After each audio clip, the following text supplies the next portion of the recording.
Olá, pessoal, eu sou Cláudio Cardoso e esse é o Collab Trends, o podcast sobre inovação, tecnologia, finanças, investimentos do conglomerado Alfa. Aqui a gente conversa também com fundadores de startups e hoje eu vou conversar com o Eladio Isopo. O Eladio Isopo é cofundador e CEO da Payface, que usa biometria para os pagamentos. Olha que bacana.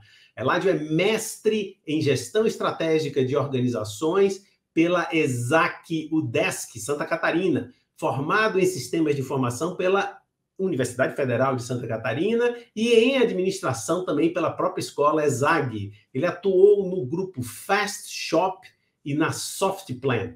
Também ajudou a criar a Aquarela, que é uma empresa referência em tecnologia para tomada de decisões estratégicas, e o H2 App, primeiro marketplace de garrafões de água mineral e gás de cozinha do Brasil. Então, um investidor e um empreendedor em série, Eladio. Muito obrigado.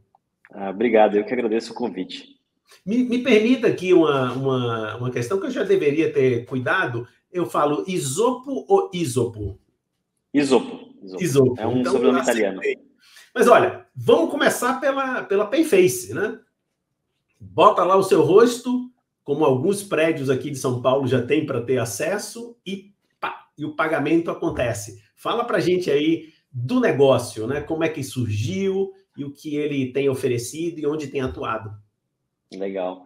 O exemplo que você deu ali do pagamento do check-in em prédios em São Paulo está cada vez mais comum, eu tenho usado bastante, e é bem comum que alguns conhecidos meus acabam me sempre mandando foto, isso aqui agora é entrada de biometria, tudo que tem de biometria sendo lançado no país, eu sempre recebo algumas mensagens de conhecidos amigos que falam como referência, inclusive foi anunciado o check-in com biometria. Ontem eu peguei voo, voltei aqui para Florianópolis, eu fico entre São Paulo e Florianópolis, toda semana eu vou para São Paulo praticamente, e aí peguei com biometria lá em Congonhas.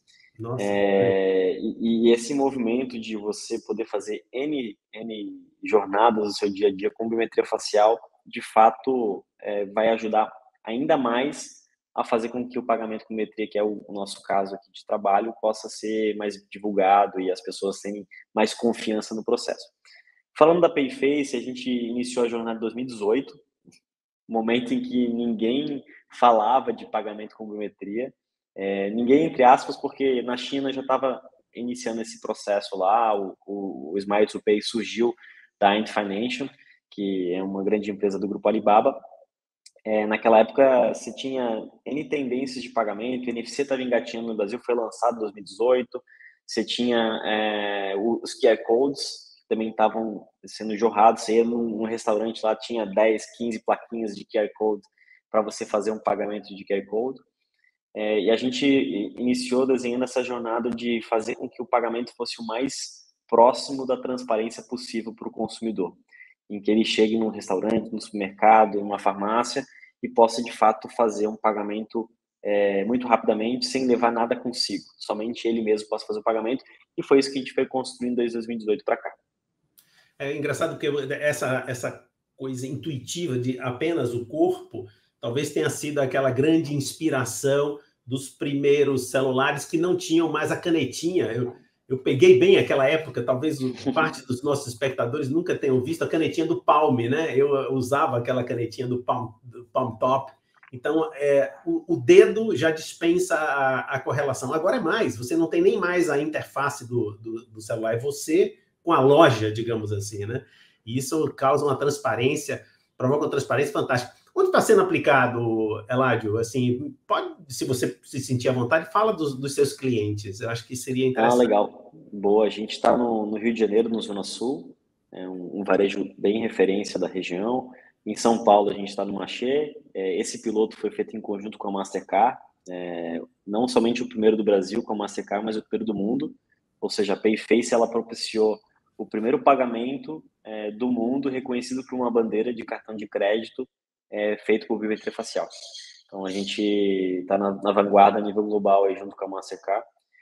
Também temos operações em Ilhabela, no Frade, temos operações em Uberlândia, no Deville, foi a primeira rede a nível Latinoamérica que vai fazer o rollout completo de todas as lojas e todos os caixas com pagamento com biometria facial também.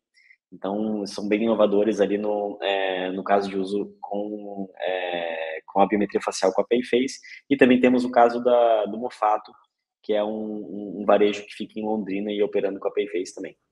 Para o usuário, a operação de cadastramento é algo demorado, é simples, uma câmerazinha dessas comuns de computador é o suficiente para dar para assegurar que a pessoa é aquela mesma, ou uma pessoa parecida não passa?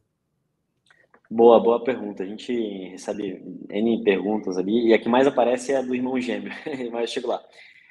Hoje o consumidor ele cadastra por meio do seu próprio aplicativo. Então ele vai baixar o aplicativo da PayFace, vai fazer o cadastro da biometria facial, vai inserir um meio de pagamento.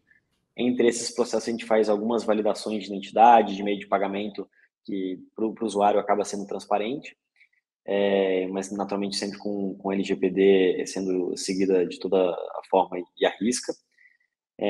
Depois de ele cadastrar a biometria meio de pagamento, ele vai poder ir lá no varejista sem carregar nada, sem carregar seu celular, sem carregar nenhum outro meio, nenhum relógio, poder se identificar na frente de caixa. Então a gente substitui 2 processos por um só.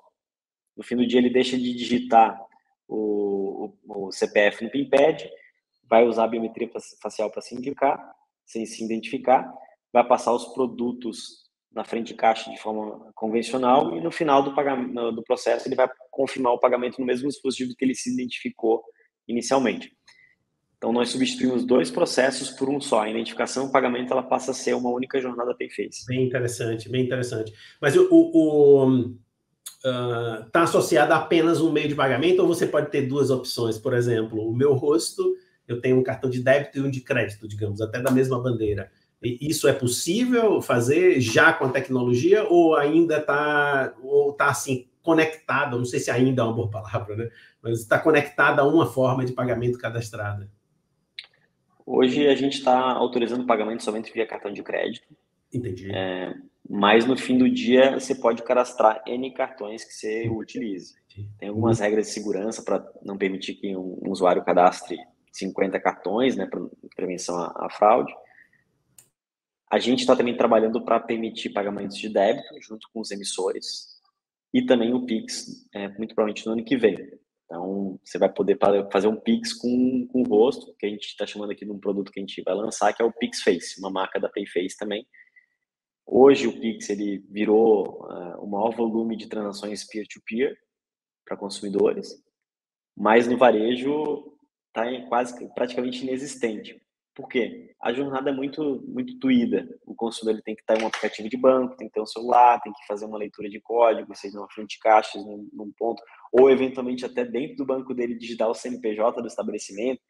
Então, por isso que o Pix acabou não sendo um meio de pagamento muito utilizado no varejo.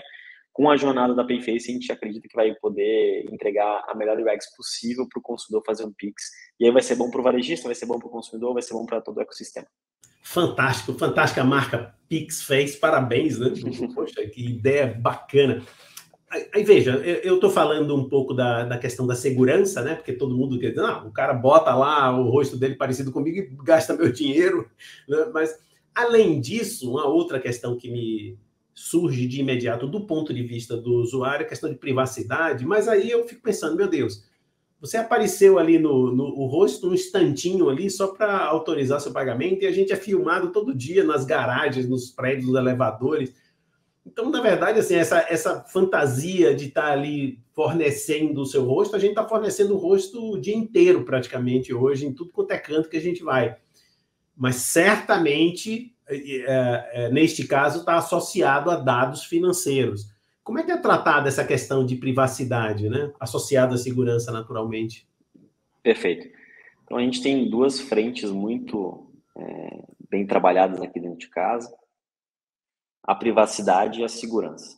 Quando você fala de data privacy, data security, a nível global, as pessoas já estão, os especialistas, juntando as 2 frentes em data responsibility, que é a responsabilidade dos dados. Então, não adianta você tratar a privacidade do usuário da melhor forma possível e não ter práticas de segurança que vão fazer com que aquele dado esteja bem armazenado, sem que ninguém tenha acesso, alguém que não seja autorizado a isso. Então, nós fizemos, da parte de segurança, a certificação PCI DSS, que é a certificação para poder armazenar meio de pagamento de forma segura. A gente tokeniza dentro de casa, com a segurança dos principais players globais de pagamento.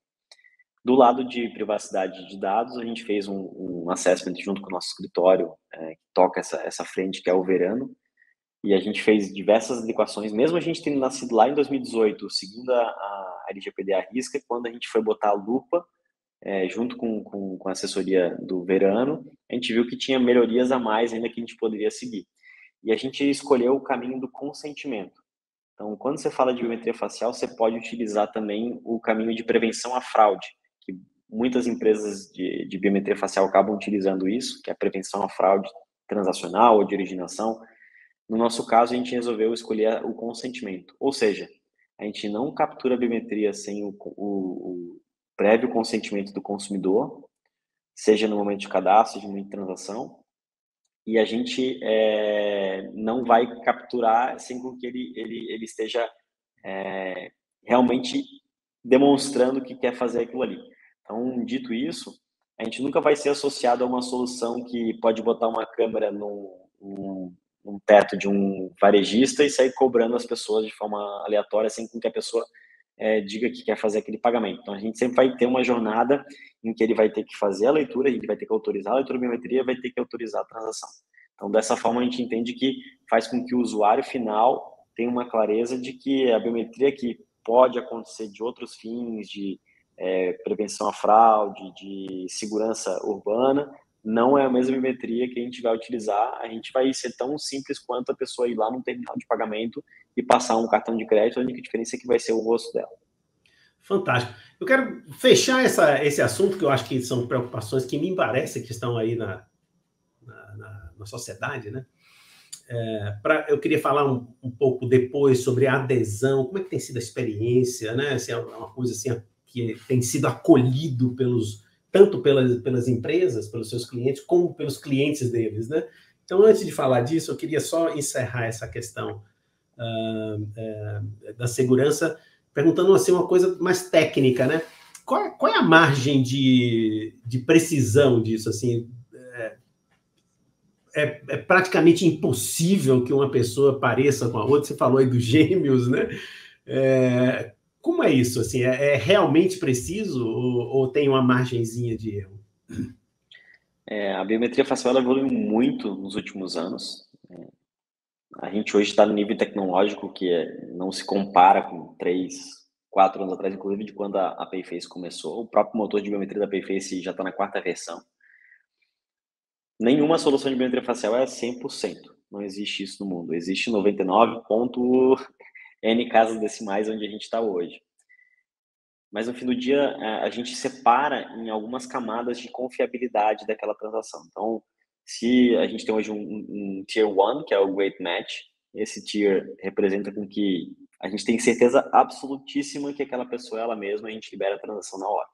Hoje, mais ou menos 90% dos casos estão caindo nessa seara. Você tem um Normal Match, em que a gente faz uma verificação secundária para fazer uma nova consulta aproximada, e a gente libera os outros 10%. Aí teria um terceiro nível, que é o Maybe Match, que a gente precisaria de uma outra conclusão adicional, mas a gente não tem hoje casos disso, dado a acurácia do nosso motor. Então, as transações que a gente libera, seja por um fator ou por outro, a gente tem certeza que aquela pessoa é ela mesma.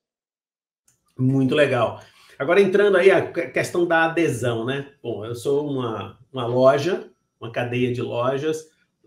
Como tem sido a recepção do empresário?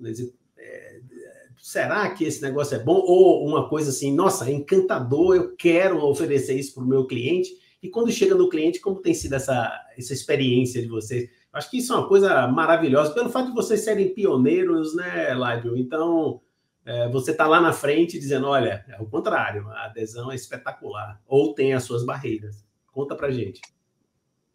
Tem suas barreiras, já diretamente ao ponto, tem suas barreiras. Não teve um varejista que eu falei que falou que não queria, todo mundo quer. Só que o varejo, você tem prioridades a serem desenvolvidas, você tem desafios macroeconômicos, desafios regionais. Então, no fim do dia, sempre tem um desafio, assim, de fato não é simples, mas por esse meu lado que eu falei, não teve um varejista que falou que não queria ter isso aí. E aí você tem que casar o timing de budget, o timing de capacidade de absorção de novas tecnologias, apesar de que a gente tem implantado hoje muito rapidamente. O lançamento de o último varejista a gente fez em 45 dias da assinatura do contrato ao lançamento, que já estava integrado na frente de caixa, tinha uma série de caminhos tecnológicos já mais rápidos para propiciar isso aí. Do lado do consumidor, a gente tem visto uma adesão muito boa. Então, a gente está hoje com um market share mais alto do que o NFC levou 2 anos e meio para conseguir na frente de caixa. Em 3 meses de lançamento com o varejista, a gente conseguiu pegar números dessa volumetria. Ainda está muito longe de ser uma solução mainstream, isso é fato. O próprio NFC hoje está batendo 12%, 13% de pagamento a nível nacional, com algumas concentrações maiores. Então, você vai em um estabelecimento AAA, ele vai ter 95% de transações NFC. Você vai num estabelecimento de atacarejo, ele vai diminuindo isso, e assim por diante. Você tem divisões, mas o que indica que um caminho de ter uma experiência contactless, um caminho de ter uma experiência de biometria é onde o meio de pagamento vai ir. O fato de não precisar de um celular próprio faz com que o consumidor queira muito utilizar. Então, a gente tinha clientes que, em pesquisa de satisfação, informaram que antes eles saíam para caminhar à noite, não compravam nada, mesmo querendo comprar alguma coisa, tinha que ir de carro, etc. Porque sai com celular, sai com carteira. Hoje ele vai passear com o cachorro, à noite, passa no mercado, compra o que precisa, pagando com o rosto. Então, isso é bem gratificante escutar esse tipo de feedback dos nossos clientes.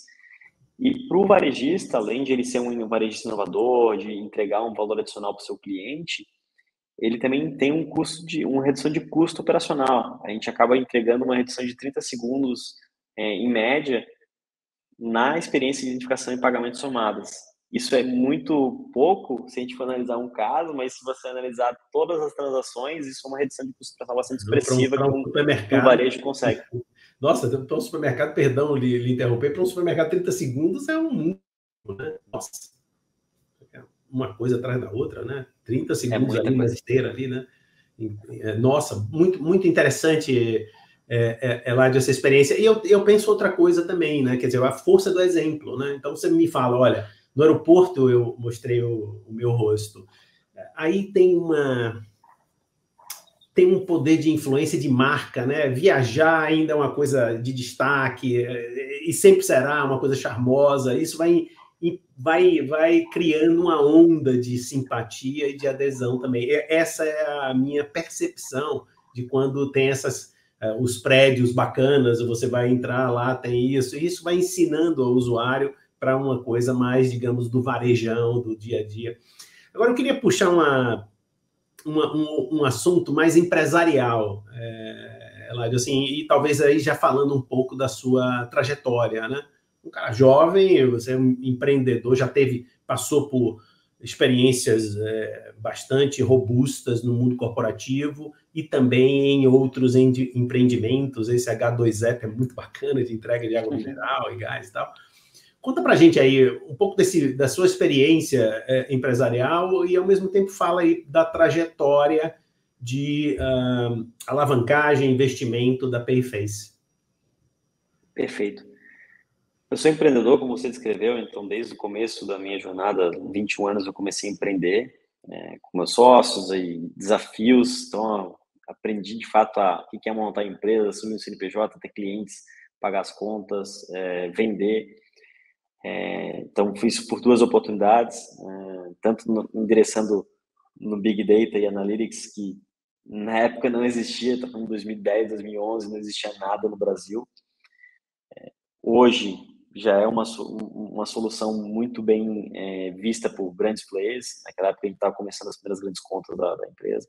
Depois eu acabei empreendendo no setor de distribuição, Last Mile, que foi pelos empreendedores que entregam água e gás de cozinha, muito pulverizado, o mercado de fato bastante distribuído no mundo inteiro. no Brasil maior ainda, principalmente no GLP, em que 90% das casas utilizam GLP ainda, em que a gente tem uma distribuição de água bastante complexa e que não chega a água potável em boa parte dos clientes. Então, a gente acabou endereçando esse problema, conectando via aplicativo os consumidores a um distribuidor de água mineral, isso antes de existir o Uber no Brasil. Então, um aplicativo para isso, antes de ter aquela comodidade de todo mundo pedir coisas por aplicativo como existe hoje. Foi uma jornada bastante interessante. A gente chegou a milhares de clientes, tanto distribuidores, milhares de distribuidores, dezenas de milhares de clientes mensais, e a gente conseguiu, de fato, entregar valor para esses players. A jornada na Payface, ela surgiu depois de eu passar por algumas experiências corporativas, aprendendo mais ainda como funciona diversos movimentos em players maiores. E quando eu comecei a Payface junto com o Ricardo, que é meu sócio, e eu conheço há uns 10, 15 anos, a gente queria fazer a maior coisa que a gente pudesse fazer naquele momento. Então, qual seria o maior desafio? Ele acabou também fundando empresas, vendendo 2 áreas de negócios distintas da mesma empresa. Estudou computação e reconhecimento facial. Eu estava olhando muito o setor de pagamentos. A gente juntou as 2 pontas numa experiência que a gente viu que poucas pessoas estavam fazendo. Na China estava começando, como eu citei. Em 2021, o crescimento de pagamento com biometria facial de 2018 até agora na China foi absurdo. Ano passado, 35% da população chinesa pagou com o rosto. Estamos falando de 495 milhões de pessoas. Então, a gente, naquela época, começou a ver que isso seria o caminho natural das experiências de pagamento.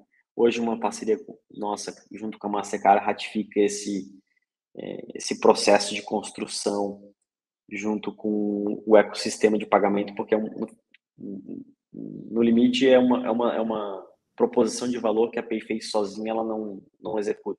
Você continua tendo o banco emissor, você continua tendo o adquirente, você continua tendo a bandeira de pagamento, você vai ter o varejista com as necessidades deles. Como que a gente conecta toda essa cadeia para fazer com que um pagamento com biometria facial suave possa acontecer e funcionando para a cadeia inteira. Então, é isso que a gente desenvolveu. A gente, como eu falei antes, começou em 2018. Em 2019, pouquíssimos meses depois, a gente já levantou o primeiro investimento, na época o Pre-Seed. Isso, a gente precisou subir o CNPJ, eu e o Ricardo, a gente tinha feito investimento por conta, e a gente estava montando o CNPJ, teve que acelerar a criação de conta, porque a gente já tinha fechado o investimento e que até então a gente não estava mapeando, mas veio aí players muito de peso de pagamentos nos ajudar nessa trajetória. Desde sempre a gente soube que precisava ter pessoas do segmento com a gente. A gente fez a primeira rodada, foi uma rodada pequena na época de R$500 mil, transformamos o conceito num protótipo. Poucos meses depois a gente levantou um seed de 3 milhões para transformar o protótipo num MVP. Transformamos o MVP, validamos no mercado e depois a gente levantou uma rodada Série A, agora liderada pelo BTG Pactual, para fazer esse produto entrar no mercado e começar os primeiros passos. Então, esse é o estágio que a gente se encontra hoje. Espetacular, mas o próprio fato de vocês terem tido a experiência de um pre-seed no Brasil é uma coisa raríssima. Certamente o casamento, não só o talento individual de cada um de vocês, mas o casamento de vocês, eu imagino vocês terem sido talvez colegas de sistema de informação, não sei exatamente a história, mas o fato de vocês serem parceiros de longa data, com um track record bastante interessante, cara, que trajetória maravilhosa, né? Aí depois disso vocês já tiveram mais séries, tem alguns que vocês podem dizer quem são os fundos de investimento que entraram mais depois disso, no cap table aí? Sim, claro, sim. Sim, o seed foi liderado pelo Harvard Angels junto com a BRQ, e o Series A foi liderado pelo BTG, acompanhado pela Oikos, que é um multifamily office. Então foram esses nossos investidores. Tem alguns grupos que entraram junto, acompanhando a rodada ao longo delas, Sim. Então, mas de modo geral, é essa configuração que a gente tem Perfeito. hoje. Qual é o tamanho da empresa hoje, Elad? Você falou em Florianópolis e São Paulo capital. Como é que está o time e qual é a divisão do time de tech e também comercial? Enfim, conta aí para a gente. Boa.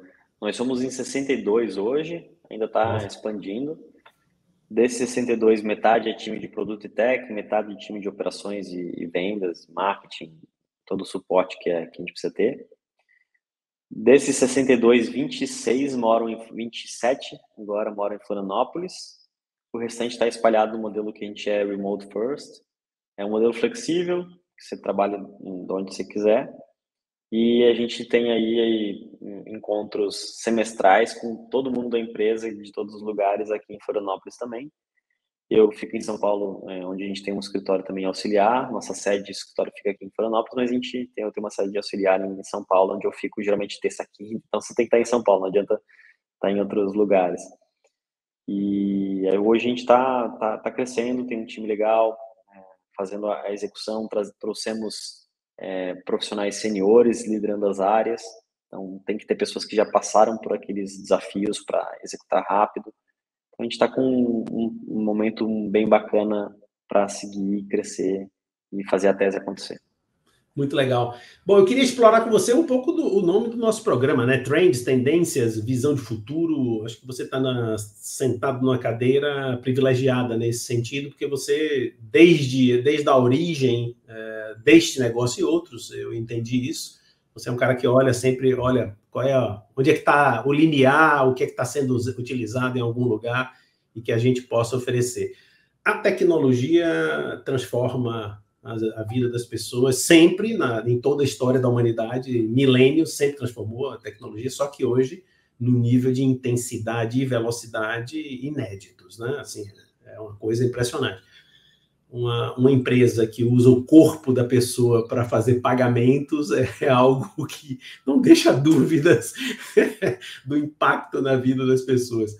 O que você enxerga aí no horizonte, né? E eu vou lhe abrir duas vertentes, se você puder explorar. A vertente tecnológica, impactando a vida das pessoas, naturalmente, facilitando, criando alternativas como essa aí para caminhar num país, infelizmente, inseguro, sem precisar levar cartões, levando apenas o corpo. Esse é um lado. E o outro lado também, no sentido empresarial, né? Provavelmente mais empresas que usem biometria ou coisas dessa natureza vão pipocar por aí. Como é que você vê essas duas perspectivas, né, do ponto de vista empresarial e do ponto de vista da sociedade? Excelente. Eu entendo que a sociedade vai caminhar cada vez mais para métodos de autenticação para N fins que sejam biometria, seja biometria facial, de íris, vascular. Tem casos de todas elas funcionando super bem. Então, desde uma jornada de entrar num condomínio, de bater um ponto de trabalho, de fazer pagamentos, assinar contratos, tudo isso a biometria ela vai estar muito presente. Então, nível de sociedade, a gente vai observar cada vez mais esse crescimento. Nós vivemos um país que é muito propício o uso de biometria, as pessoas já estão acostumadas a isso. Tem países que são mais ou menos propensos. O Brasil ele é um país que tem uma aceitabilidade muito boa, de forma que facilite a vida dos usuários e também com prevenção a vazamento de dados, proteção de privacidade, tudo isso que a gente tem falado aqui até então. Do lado empresarial, as linhas de negócio de biometria vão crescer muito e vai chegar um ponto que vai fazer parte de todo o processo de algum produto. Então, você vai logar um software as a service para usar a biometria, não vai mais a senha. Então, vai estar muito encapsulado em todos os tipos de negócios. A biometria vai fazer parte disso. É isso que a gente entende muito bem e está trabalhando para isso, para contribuir na jornada, principalmente de pagamento. Que a gente observa desde então e a gente acredita como uma grande tendência, de fato, do mercado. Fantástico. Eu acho que vai chegar um dia rapidinho da gente abrir carro olhando a janela e talvez nem olhando, né? O carro percebe que é você e abre, sei lá, tem tanta aplicação, né? Tomara que não vigie muito minha geladeira, né? Para dar aquela roubadinha e dizer, Olha, não é hora de comer isso.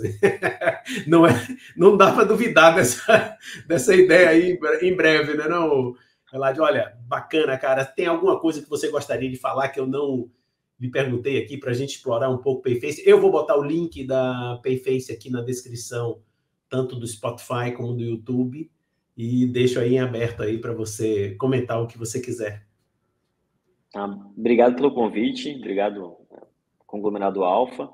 A gente também tem bastante coisa que pode fazer juntos e tenho certeza que a gente pode sentar, conversar e entender um pouquinho mais as possibilidades. E obrigado aos ouvintes e espectadores aí que estão acompanhando a gente. Muito obrigado, Eladio. Foi uma grande alegria conversar com você. Muito obrigado, eu que agradeço. Chegamos ao final de mais um Collab Trends. Hoje eu conversei com o Eladio Esopo, que é cofundador e CEO da Payface. Então você já sabe, assine os nossos canais, se inscrevam aí no YouTube, no Spotify, nos acompanhem aqui no Trends. Até a próxima!